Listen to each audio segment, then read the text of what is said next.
What's going on, folks? Blake from New Vision Security Services. And as you can see from the thumbnail, right,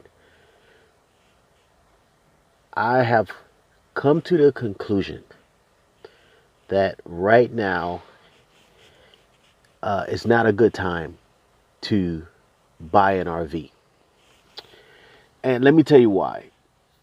Right now, the market is inflated, right? It's overinflated.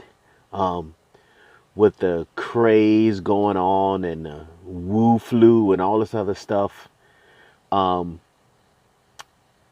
manufacturers are, putting out a product at a high rate, which I feel has sacrificed a lot of quality in some instances. And I'll get to that in a moment here. Dealerships, it's a business and the demand is high. And so, you got the price gouging going on. They're not willing to haggle or deal, even though uh, I've seen out here on the road, right? I get an opportunity to talk with RV transporters. And even when I see for myself um, how much gouging is really going on, what the dealer paid for the unit, right? And then what they're asking for the same unit and not even willing to budge on the asking price is just ridiculous to me. But it's business. And as long as people are willing to, cut off their arm and pay full price for it, they're going to sell it to you and make you feel that, listen, it's the last one or the only one, and we don't know when we're getting another one. And so they're feeding off of that, and, you're paying the price for it. They're making almost double the profit off of these units. Some of these dealerships, not all of them. Um, so all of that, and then, so I figured, okay, well, let me look at higher grade units, right? Pricier units. Units that are advertised as being high end, high quality. Obviously the price goes up substantially, but you're hoping that you are getting your money's worth out of the units. I started looking at DRV, their fifth wheel units. Um, and so I've been in contact with different RV repair facilities that specialize in these units that come in, and whatever the issues are, that's what they repair. One of them is an RV roof repair business. I had reached out to them, had an opportunity to talk, and then watched a bunch of their content. And I'm going to put a link. The link is in the description on one of the roofs that they did on a DRV Mobile Suites 2018. And this for me was the nail in the coffin. You take a over $100,000+ unit, right? 100,000, 150, whatever this unit cost. It's only 2 years old, and it already needed the roof replaced on it.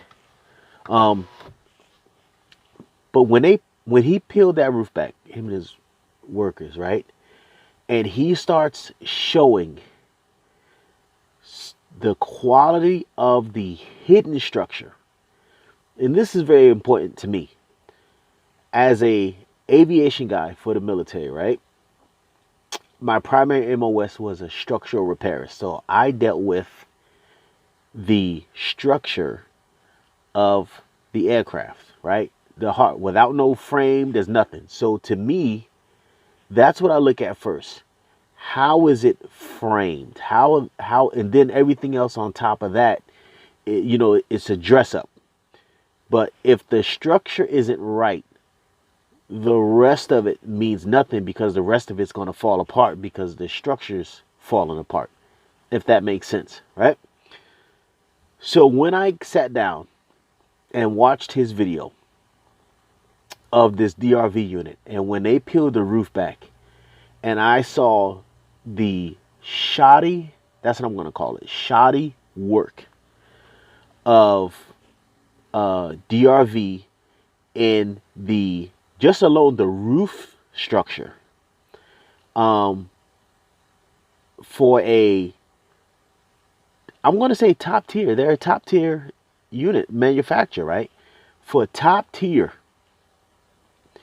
it showed where they skimmed on the construction quality. You know, what you don't see is what you don't know. But what you see, if it looks really nice, you know, really solid, really dressed up, really pretty, right? That will start demanding a higher dollar. But then, you know, my concern is always what's going on behind the paneling, the structure, the framework, the chassis, you know, all of those things.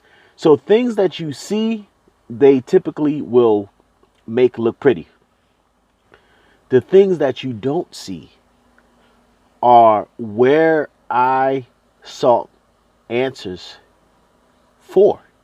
So I started reaching out to these RV repair facilities saying, hey, what are you seeing? What are you working on the most? What is going on? These are the units I'm interested in. And you know, when I get the reply that, hey, listen, all of them come in here.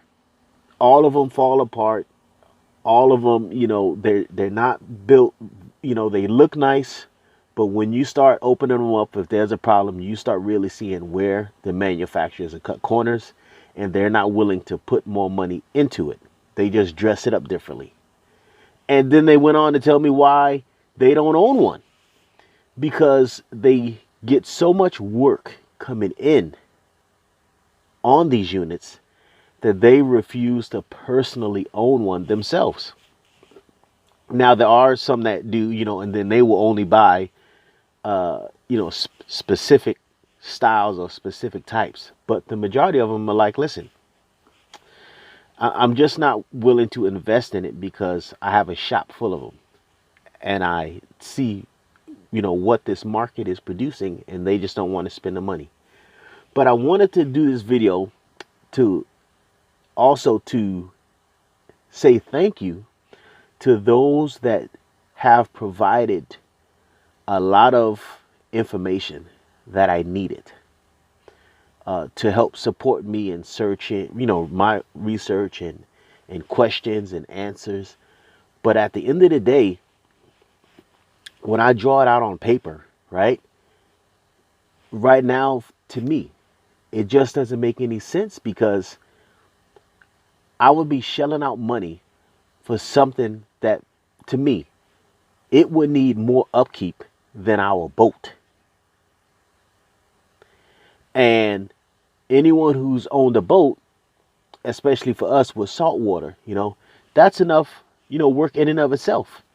So then we go out and we purchase an RV, and every time you tow the thing, you know, you got to worry about, you know, this and that, this and that. I don't have those kind of worries with the boat.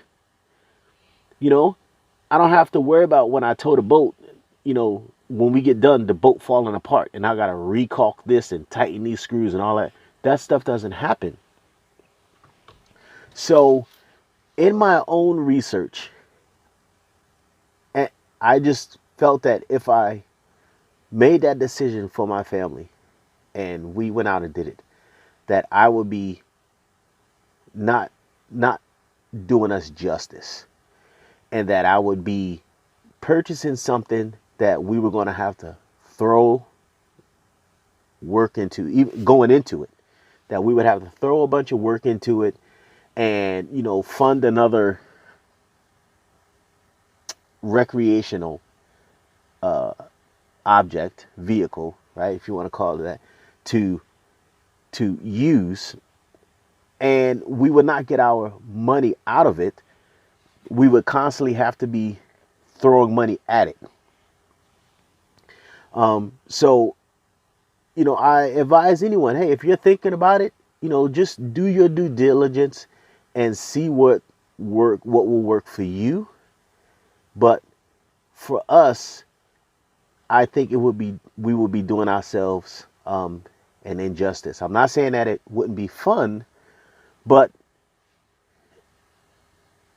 I just don't see that for the amount of money, they're just not worth it for us to throw the money into it, especially after talking with these repair shops and these, people that specialize in this stuff. And they're telling me that they would never own one and then show me why they wouldn't. It's almost like I did a video, lipstick on a pig. It looks nice, but what's really going on up under all of that?